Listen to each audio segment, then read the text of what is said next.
So after the tax connection, so we're now looking for the technological connection. So I'll be calling on the founder and CEO of Calero Technologies and Tech Vida Labs.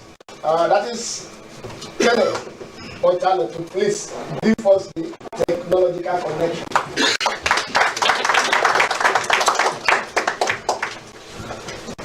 So I actually have a presentation. Let's just see if I can.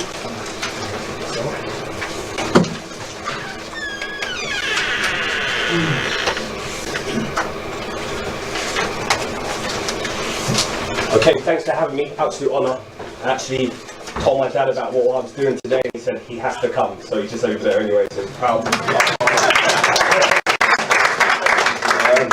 So I'm the founder of a company called Calero Technologies. Actually, this is on short notice, so it took me 48 hours to just get this document together. So please bear with me. So basically, this is, as you can see, accountability and transparency in Africa, block by block. So, some quick, interesting facts. I love to touch on the positive points first, before we really go into the corruption aspect, yes? So, Africa, second largest continent in the world with 11.7 million of square miles and 54 sovereign countries. Africa has one of the few places on earth left unclaimed by any country or any state. Africa is home of the second longest river in the world, the River Nile. Some people say it's the longest, but others say it's Amazon. Africa lies on all four hemispheres of the earth, which is phenomenal, across the equator. And last but not least, the continent has the largest reserves of precious metals, over 40% of gold reserves, 60% of cobalt, and 90% of platinum reserves. So, vastly rich continent. Let's go to the problems. The effects of public sector corruption. Income distribution. Unemployment rate increasing sky high. Environmental issues that's having a massive impact. And this is also connected to public health. So all integrated together, there's some core problems that we need to solve yesterday.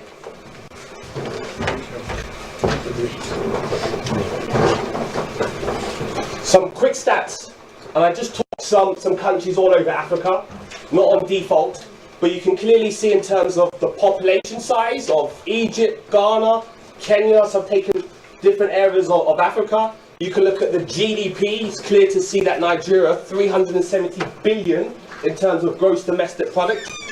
You can take a look at the World Bank CPI in terms of transparency and accountability, in terms of numbers.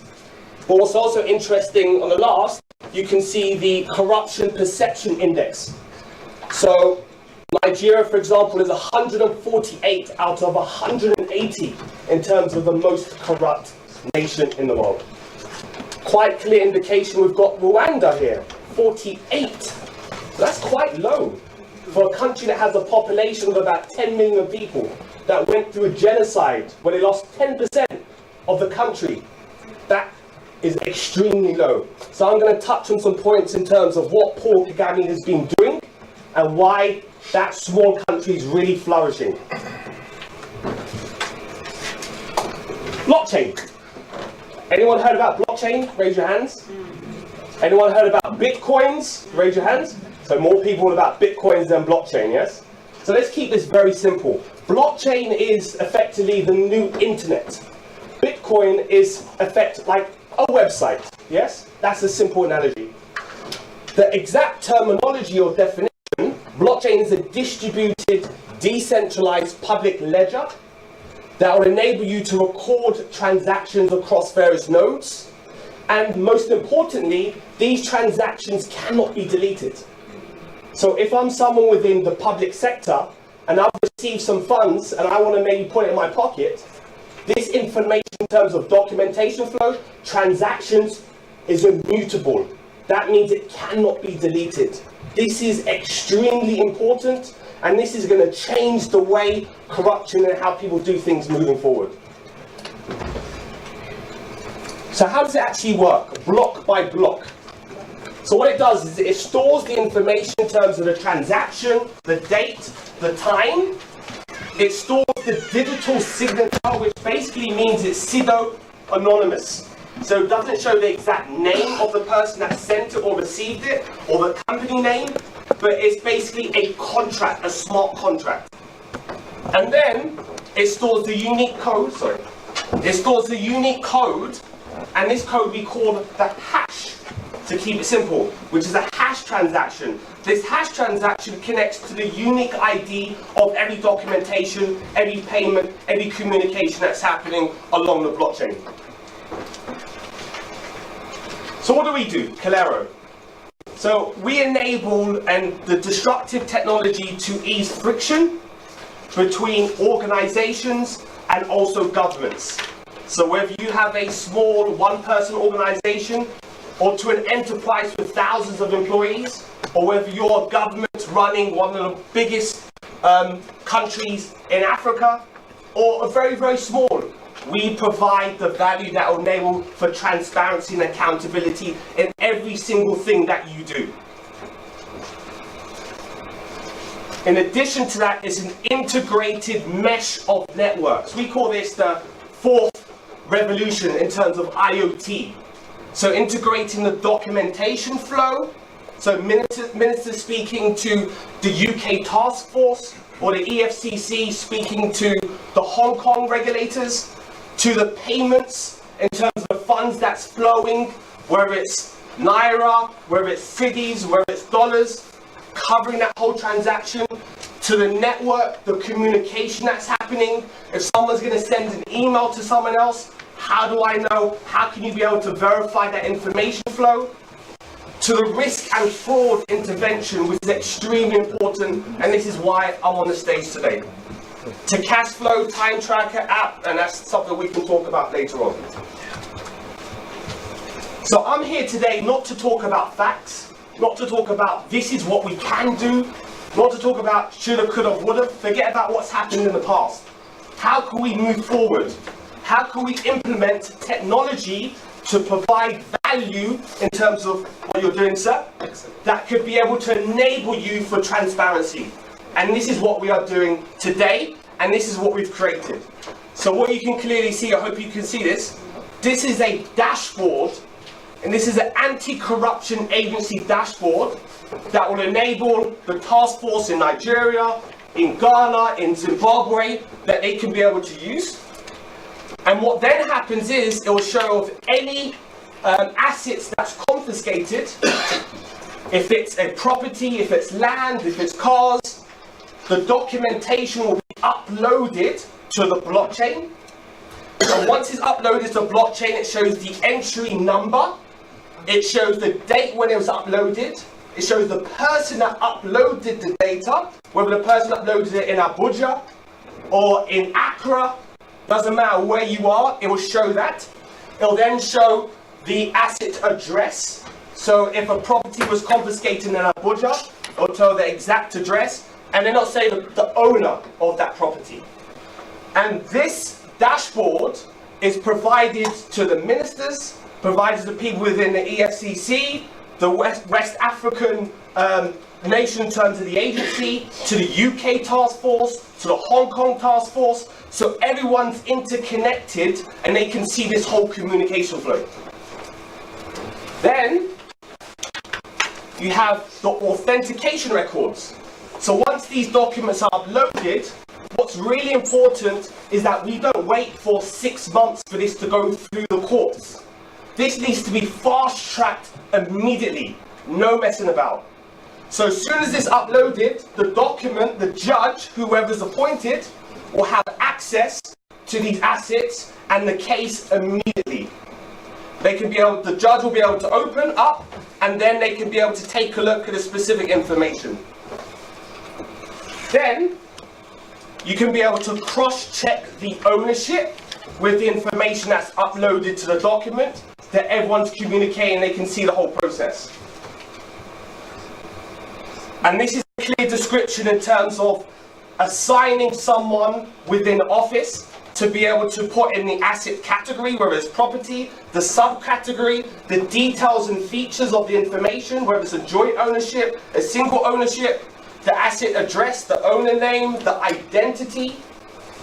And then also you upload PDF, JPEG, Excel sheets, it does not matter. And then you have the court activity log. So there's a lot of bureaucracy, red tape that tends to happen with these processes. But what we want to do is ensure that there's a log of all of this data that everyone can have access to. And that means the log will show the case number, it will show whether there's an appeal being made or failed. And in this case, in the example, it says, failed appeal, order under the proceeds of crime still stands. Which means the assets would now have to be sold and then be sent to whichever bureau.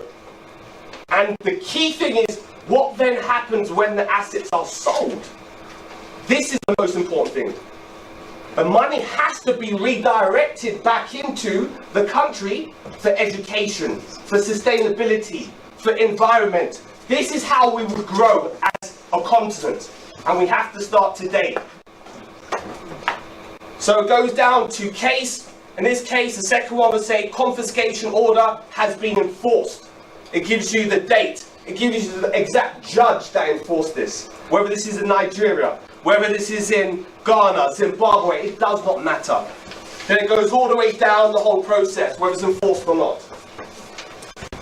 Then you have the management team. So if I'm working in the EFCC, and there are 20 employees, I want to assign specific tasks and responsibilities. Not internally, but also externally. So you can see the exact name of the person, which specific role they're working on, what the duties are, and this information can be accessed not just within the anti-corruption agency, but also to other ministries within the country. So there's an accountability. So I don't need to pick up the phone and chase someone to find out what's happening. I just log into this platform, and this is on the blockchain, which means once it's registered, I can't delete it. There's proof. It's immutable. It cannot be deleted. It's the first of its kind. Then once, obviously, if we're talking about a property in this case, then obviously if a property is being confiscated, there may be tenants in the property. So obviously they're paying rent. So that means you need to then appoint a property management service to be able to look after that property while it's going through the court case.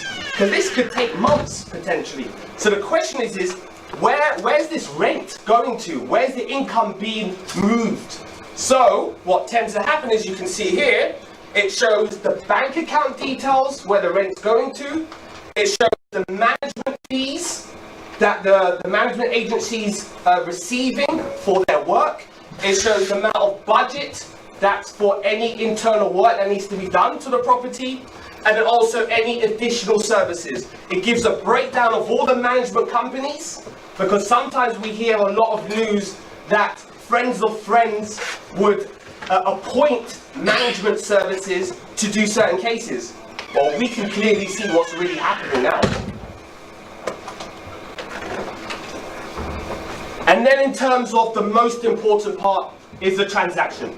And this is where the transaction is. So once a transaction made, you can be able to see the whole breakdown of the transaction. Obviously I've got a couple of minutes to go very quickly. So this is the chat.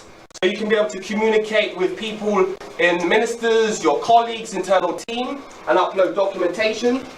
Anyway, just to move forward is what are the steps to take? Steps to take now is implementation of blockchain that could be able to assist. This is not going to take people out of the equation. This is to be able to assist to minimize the corruption, minimize the embezzlement, minimize the illicit outflow of funds.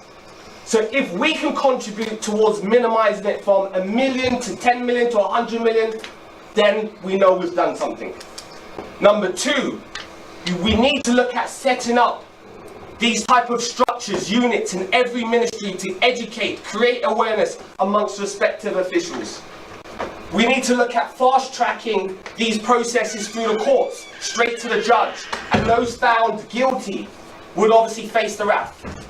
And in terms of the previous slide when I spoke about Paul Kagame, is that he implemented and executed advances in economic development in terms of security, stability, women's rights. And this is the step that people should really follow. So if Nigeria doesn't take advantage of this, then another country will. And people are going to be looking on Nigeria saying, wow, they are implementing technology, they have a vision, and that's how we're going to grow. Thank you for your time.